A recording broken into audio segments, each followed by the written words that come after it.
தஞ்சை பெரிய கோவிலை கட்டும் விஷயத்தை மையமாக எடுத்துக்கொண்டு திரு பாலகுமாரன் அவர்கள் எழுதிய உடையார் கதையை உங்களுக்கு சொல்வதில் பெருமகிழ்ச்சி அடைகிறேன். சிவனேஷி. பாகம் 1. முதல் அத்தியாயம். அரச மரத்தின் உச்சிக்கிளையில் உட்கார்ந்து கொண்டிருந்த குயில் உடல் சிலிர்த்து முதற்குரல் கொடுத்தது. காவிரியில் உள்ள வாழை மீன்கள் துள்ளி சிறிது தூரம் எதிர்நீச்சல் போட்டுவிட்டு பிறகு மல்லாந்து புரண்டு ஆற்றோடு போயின. கரையோர தென்னைகளில் குறுகி அமர்ந்திருந்த நாரைகள் இந்த துள்ளலை கவனித்துக் கொண்டன. நீர்வரத்து அதிகரிப்பதை உணர்ந்து கொண்டன. குயில் மறுமுறை கூவும்போது கிருஷ்ணன் ராமனான பிரம்மராயருக்கு விழிப்பு ஏற்பட்டது. மனம் விழித்து கொண்டாலும் கண் விழிக்காது அவர் வெறுமையை படுத்திருந்தார். புத்தி இன்னும் தெளிவாகட்டும் என்று காத்திருந்தார். வெகு அமைதியாய் விழித்து கொண்ட மனதால் உலகை உணரத் துவங்கினார். அன்றைக்கு செய்ய வேண்டிய கடமைகள் ஒவ்வொன்றாய் அவருக்கு ஞாபகம் வந்தன. எழுந்து உட்கார்ந்தார். 2 கைகளையும் பரபரவென்று தேய்த்து முகத்திற்கு எதிரே விரித்தார். தலைக்கு பின் இருந்த ஒற்றை அகல்விளக்கு வெளிச்சத்தில் உள்ளங்கை ரேகைகள் தெளிவாய் தெரிந்தன. ரேகையை பார்த்த நேரம் மனதில் சிலவை தோன்றும். எந்த காரணமுமின்றி சில விஷயங்கள் தோன்றும். அப்போது கடும் மழை என்று தோன்றியது. காவிரியில் வெள்ளம் என்ற எண்ணம் வந்தது. தடுப்புக்கு 1000 பேர் என்று சிந்தனை ஓடிற்று. பணந்துண்டங்கள் 16,000 என்று ஒரு ஓலை நறுக்கு எழுதுவதாய் ஓர் எண்ணம் வந்தது. அவர் கைகளால் முகத்தை துடைத்து கொண்டார். வலப்பக்கம் திரும்பி வெள்ளிச்சொம்பில் வைத்திருந்த காவிரி ஜலத்தை வேகமாக குடித்தார். அவருடைய பெரிய வயிறு சிறிதாய் சப்தமிட்டது. காற்று அவரை மீறி ஏப்பமாய் வெளியே வந்தது. நீர் குடித்த சில்லிப்பால் வீட்டின் பின்புறம் போக வேண்டும் என்ற எண்ணம் எழுந்தது. அவர் எழுந்து நின்றார். வேட்டியை உதறி மார்பு வரை கட்டி கொண்டார். மார்பு வரை கட்டிய வேட்டி முழங்கால் வரை தொங்கியது. பின் குடுமி அவிழ்ந்து சிகை நடுமுதுகை எட்டியது. பிரம்மராயர் ஆஜானுபாகுவானவர். வெட்டிய வாழை மரம் போன்ற கனத்த கைகளை உடையவர். பெருத்த கால்களை உடையவர். வட்ட முகமும் கூரிய நாசியையும் கொண்டவர். முகவாயில் சின்ன குழி இருக்கும். அவர் கைவிரல்கள் மிக நளினமாய் அசையும். காது மடல்கள் எட்டி அவர் முகம் பார்க்கும். மெல்லிய புருவம், பரந்த நெற்றி, வளவளப்பான உடம்பு. அவரை பார்த்தால் சொகுசான வணிகர் போல தோன்றும். ஆனால் பிரம்மராயர் சொகுசானவர் அல்ல. அவரை போல உழைப்பதற்கு அந்த சோழ மண்டலத்தில் ஆளே இல்லை. அவர் உழைப்பதால் தான் சோழ மன்னனும் மக்களும் நிம்மதியாய் உறங்குகிறார்கள். காவிரியில் வெள்ளம் பற்றி யாரும் யோசிக்காத நேரத்தில் அவர் யோசிக்க துவங்கினார். மீன்களுக்கும் நாரைகளுக்கும் கூட நீர்வரத்தின் அதிகரிப்பு பற்றி புரியவில்லை. ஆனால் அவருக்கு புரிந்தது. வக்கரமடைந்த சனி புரட்டாசி மாதம் கிருஷ்ணபட்சம் சப்தமி அன்று உத்திர நட்சத்திரத்தை விட்டு இடம் பெயர்கிறார். உத்திரத்துக்கு பிறகு ஹஸ்தம். ஹஸ்தம் நீரோடு சம்பந்தப்பட்ட நட்சத்திரம். ஹஸ்த நட்சத்திரம் அதிவிருஷ்டி அனாவிருஷ்டி என்ற 2 இடத்துக்கு பாயும் தன்மையுடையது. இந்த மாதம் வளர்ப்பிறை வடகோடு உயர்ந்திருந்தது. எனவே ஹஸ்தம் அதிவிருஷ்டியாகும். இதனால் பருவமழை அதிகரிக்கும். மேற்கே கடும் மழை பெய்யக்கூடும். மேற்கே மழை பெய்தால் குடகு தேசத்து மலைகளில் விழுந்து கொங்கு நாட்டிற்குள் நுழைந்து திருச்சீரபுரத்தின் வழியாய் கல்லணையை நிரப்பி தஞ்சைக்குள் புகுந்துவிடும். தஞ்சையில் மழை பெய்ந்தால் வெள்ளம் கட்டுப்படுத்த முடியாது போய்விடும். வெறுமே வேடிக்கை பார்க்கும்படி நேர்ந்துவிடும். அப்படி பலமுறை நேர்ந்திருக்கிறது. இம்முறை வெள்ளச்சேதம் ஏற்படாமல் தடுக்க வேண்டும். அவர் பின்பக்கம் போய் நின்று வானம் பார்த்தார். மெல்லிய மேகங்கள் வேகமாய் நகர்ந்து கொண்டிருந்தன. காற்றில் குளிர் தெரிந்தது. மேகத்தின் விரைவு அவருக்கு மழை வருகையை சொல்லியது. கிழக்கே வெப்பம் அதிகமாகி சூடு தாங்காமல் காற்று விலகி பழமையில் பரப்பளவுள்ள பெரிய வளையம் ஏற்பட்டிருக்க வேண்டும். அந்த வளையத்திற்குள் மறுபடி காற்று நுழையும் போது சுற்றியுள்ள காற்றுகள் இடம் மாறுகின்றன. இந்த இடமாற்றத்திற்கு பெயர்தான் புயல். வடகிழக்கே கடலுக்கு மேலே காற்று ஓட்டை விழுந்து தென்மேற்கு பருவக்காற்று வேகமாய் நகர இலங்கையை தாண்டி சென்ற பருவக்காற்று திசை திரும்பி மறுபடியும் சோழக்கரையை கடுமையாக தாக்கும். புகாரை இடித்து தஞ்சையில் மோதும். மேற்கிலிருந்து வெள்ளம், கிழக்கிலிருந்து காற்று, நடுவே மழை. மறுபடியும் சோழ தேசம் நிமிர 2 வருடங்களாகிவிடும். சில சமயம் அரண்மனை மாடங்களையே உருட்டி போடுகின்ற இந்த காற்று வேளார் வீடுகளையும் பரதவர் குடிசைகளையும் பந்தாடும். இயற்கை சீரினால் ஜனங்கள் அரசரிடம்தான் வந்து நிற்பார்கள். ஆனால் சோழ தேசத்து மக்கள் நாகரிகமானவர்கள். கும்பலாய் அரண்மனை நோக்கி வரும்போது அதிகம் பேச மாட்டார்கள். மகிழ்ச்சியான விஷயங்களை உரத்து கத்தி தலைகால் புரியாமல் ஆடுகிற சோழ தேசத்து மக்கள் துன்பம் வரும்போது மௌனமாகி விடுவார்கள். உதவி கேட்க கூச்சப்படுவார்கள். என்ன உதவி, எவ்வளவு உதவி என்றால் கடைசி வரை வாய் திறக்கவே மாட்டார்கள். அதட்டினால் பதிலுக்கு அதட்டுவார்கள். ஏற்கனவே நாங்க வெக்கங்கிட்டு இடுப்பு துணியோட கட்டின பொண்டாட்டியோட கையேந்தி நிற்கும். வெந்த பொண்ணுல எதுக்கு வேலை பாய்ச்சுதீரு? என்ன கொடுத்தாலும் சம்மதம்தான்.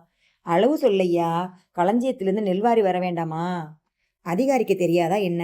அளக்க வேண்டும் என்று தெரியவில்லை எனில் என்ன அதிகாரி? முணுமுணுப்பார்கள்.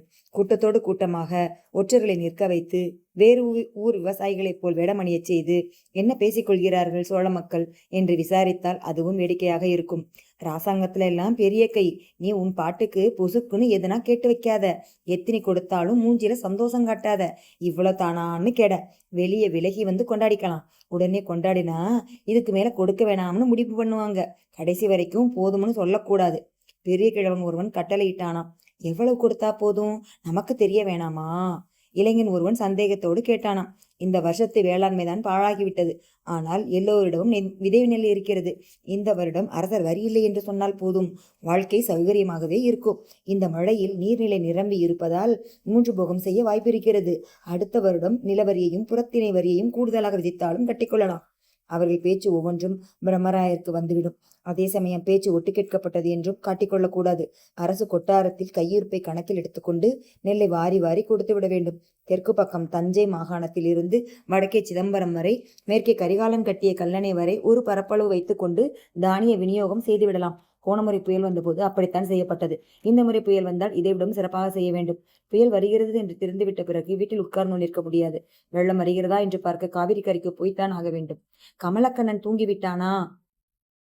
அவனை எழுப்பி குதிரை தயார் செய்ய சொல்லலாமா?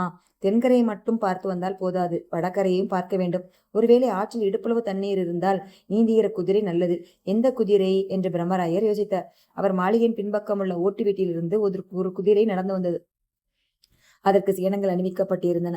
சற்று தள்ளி தோளில் வளையமாக சுற்றப்பட்டு நீண்ட மணிக்கயிரோடும் உயரமான ஈட்டியோடும் முதுகில் மரத்தாலான மிதவையோடும் கமலக்கண்ணன் வந்து கொண்டிருந்தான். அருகே வந்த அவர் கால் தொட்டு தலையில் வைத்துக் கொண்டான். கமலக்கண்ணனின் புத்தி மிக கூர்மையானது. அவர் மனதில் நினைப்பதை முகம் பார்த்து சொல்லிவிடுவான்.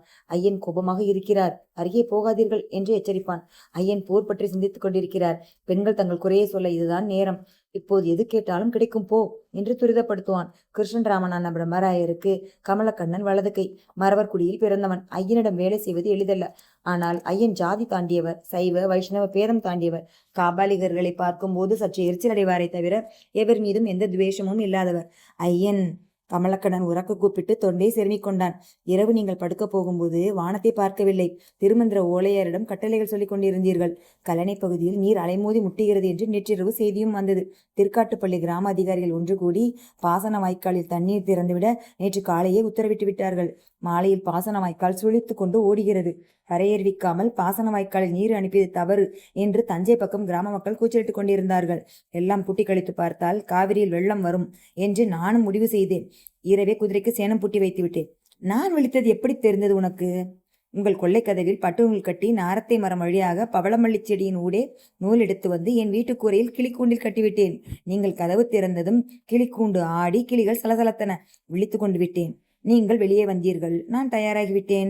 கமலக்கண்ணா, உன்னை போல் ஒற்றன் தமிழ்நாட்டில் யாருமே இல்லை. எனக்கே ஆள் வைத்து வேவு பார்த்தாலும் பார்ப்பாய். பிரம்மராயர் சிரித்தபடி சொன்னார். சில சமயம் அதையும் செய்ய வேண்டித்தான் வரும். கமலக்கண்ணன் அடக்கமாக சொன்னான். பிரம்மராயர் முகத்தில் ஆச்சரியம் காட்டாமல் அந்த பேச்சை குறித்து கொண்டார். அவர் கண்கள் கூர்மையாகி அடங்கியதை கமலக்கண்ணனும் பார்த்தான். ஐயன் அந்த வார்த்தைக்கு புள்ளி வைத்து விட்டார் என்று புரிந்து கொண்டான். அவனும் சலனம் காட்டாது அவரையே பார்த்து கொண்டிருந்தான். உன் குதிரை எங்கே கண்ணா? பிரம்மராயர் பேச்சை திசை மாற்றினார். அதை தொந்தரவு செய்ய விரும்பவில்லை. நேற்று பகலெல்லாம் அது வேண்டிய மட்டும் வேலை செய்திருக்கிறது. இப்பொழுதும் விரட்டினால் நாளை சுருண்டுவிடும். கொற்றலில் குதிரைகளா? இல்லை, வேறு எடுத்துக்கொள்ளேன். இரவு நேரம் நகரத்தின் வழியே 2 குதிரைகள் போனால் ஜனங்கள் வாரி சுருட்டி கொண்டு எழுந்திருப்பார்கள். ஒற்றை குதிரை சத்தமெனில் யாரோ வழிப்போக்கன் என்று விட்டுவிடுவார்கள். நீங்கள் சால்வை பொருத்தி கொண்டு குதிரை ஏறி போங்கள். நான் குறுக்கு வழியே காவிரி படித்துறைக்கு வருகிறேன். காவிரியை பார்த்ததும் மற்றதை முடிவு செய்வோம். கமலக்கண்ணன் நன்றாய் ஓட்டம் பழகியவன். ஒற்றர்கள் எல்லோருமே கையில் குத்தீட்டியுடன் வெகு தூரம் ஓடத் தெரிந்தவர்கள். சில சமயம் குதிரைகளை விட துரிதமாய் செயல்படுபவர்கள். இப்போதும் கூட நகரை சுற்றி போவதற்குள் இவன் வயல்வெளிகளினூடே ஓடிப்போய் காவிரியை சேர்ந்து விடலாம். அவன் ஓடியே வருவது நல்லது என்று பிரம்மராயர் தீர்மானம் செய்தார். கொள்ளைக்கதவை வெறுமே சாத்தினார். குதிரை ஏறினார். கமலக்கண்ணன் கைத்தட்ட ஒரு காவலால் கொள்ளைக்கதவின் பக்கம் வந்து நின்று கொண்டான். பிரம்மராயர் தன் மாளிகையை சுற்றி கொண்டு வெளியேறினார். தெருவில் மிருதுவாக தன் குதிரையை ஓட்டி கொண்டு போனார். தெரு முடிந்ததும் சற்று விரைவாக குதிரையை விரட்டினார். கல்லணைக்கு போகும் நெடுஞ்சாலையை கடந்தார். மாஞ்சோலைக்குள் இறங்கினார். அந்த பாதை சரிந்து கொண்டே காவிரி கரைக்கு போயிற்று. குதிரை ஆற்றுக்கு அருகே போய் நின்றது. ஏரிக்கரையிலிருந்து 3 மாட்டு வண்டிகள் ஆற்றில் இறங்குவது தெரிந்தது. மாட்டு வண்டியை சுற்றிலும் ஆட்கள் இறங்கி வண்டியை தள்ளி கொண்டு வந்தார்கள். கிருஷ்ணராமனான பிரம்மராயர் உற்று பார்த்தார். தள்ளுகிறவர்கள் வித்தியாசமாக தெரிந்தார்கள். தேவரடியார்கள். பின்னே கமலக்கண்ணன் குரல் கேட்டது. அதில் சற்று மூச்சிறைப்பு இருந்தது. அத்தனை பேருமா? ஆமாம், அத்தனை பேரும். போன பௌர்ணமிக்கு குடிபெயரச் சொல்லி ஓலை அனுப்பினோமே, அவர்களா? பிரம்மராயர் நினைவு வந்தவராய் கேட்டார். இருக்கலாம். 2 உருவங்கள் காவிரியை வேகமாய் நீந்தி கடந்தன. தரையில் அழுந்தி கால் வைத்து கரையேறின. அங்கு ஆண்கள் 2 பேர் இருப்பதை அறியாது மேல் துணியை விலக்கி ஒட்ட பிழிந்து உதறி பிழிந்ததை இடுப்பில் கட்டிக்கொண்டு இடுப்பின் ஈரத் துணியை உருவி அதையும் பிழிந்து உதறி நிதானமாய் மேலே போட்டுக் கொண்டார்கள். கரையேறிய 2 பேரும் இளம் பெண்கள், திரட்சியான உடலமைப்பு உள்ளவர்கள், சபையில் ஆடி திமிர் ஏறியவர்கள். அவர்கள் அசைவுகளில் அலட்சியம் இருந்தது. அவர்கள் தலை அவிழ்ந்து உதறிய போது முகத்தில் நீர்த்துளிகள் பட்டன. ஆண்கள் இருவரும் தலை திருப்பிக் கொள்ள பிரம்மராயரின் குதிரை முகம் அசைத்து கனைத்தது. பெண்கள் திடுக்கிட்டு திரும்பினார்கள். அதில் ஒரு பெண் இடுப்பிலிருந்து குறுங்கத்தியை எடுத்து இறுகப்பிடித்துக் கொண்டாள். யாரது? கமலக்கண்ணன் அதட்டினான். நீங்கள் யார்? பதிலுக்கு பெண்கள் சீறினார்கள். தஞ்சை புறவெளி நகர காவலன் கமலக்கண்ணன். இவர் யார்? கத்தி வைத்திருந்த பெண் கேட்டாள். இவர் ஒரு அதிகாரி, எதிர்கரைக்கு போகப் போகிறார். நாங்கள் சிதம்பரத்திலிருந்து வருகிறோம். என் பெயர் எச்சுமண்டை. இவள் கரியமாணிக்கம். பழமர்நேரி என்கிற ஊர் எது? அந்த பெண் கேட்டாள். இதுவே பழமர்நேரி. இங்கு உங்களுக்கு என்ன பணி? எந்த பணியும் இல்லை. நாங்கள் குடிபெயர்கிறோம். இடைத்தங்களுக்காக எங்களுக்கு பழமர்நேரியில் இடம் ஒதுக்கி ஓலை கொடுக்கப்பட்டிருக்கிறது. ஓலை எங்கே? கமலக்கண்ணன் கேட்டான். முதல் வண்டியில் வருகிறது. கரியமாணிக்கம் என்கிற பெண் திரும்பி கை காட்டினாள். அவள் கை காட்டிய நேரம் வண்டி இடப்பக்கம் அல்லாந்தது. வெள்ளத்தால் இழுக்கப்பட்டு தலைகீழாயிற்று. காவிரியின் நடுவிலிருந்து பெண்களின் அலறல்கள் கேட்டன. கமலக்கண்ணன் ஆற்றில் பாய பிரம்மராயர் குதிரையை காவிரியில் இறக்கினார். வெள்ளம் குதிரையை வேகமாக இழுத்தது. பிரம்மராயர் கவலையானார்.